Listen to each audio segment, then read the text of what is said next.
First time nating makakita nito. Ito ay daw ay nakakain.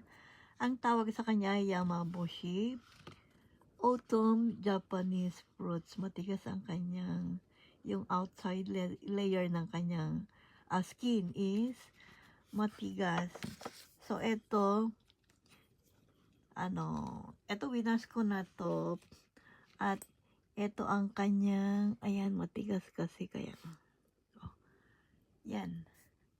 Ang kanyang bunga. Marami siyang buto. So, pwede siyang kainin. Binas ko na yan. Pwede siyang kainin. I-GG nyo na lang. I-google na lang natin. Ito, ayan. So, ayan ang autumn fruits. Ang Yamabushi. Nagkat yata sila ng tree at ito ang kanyang mga bunga.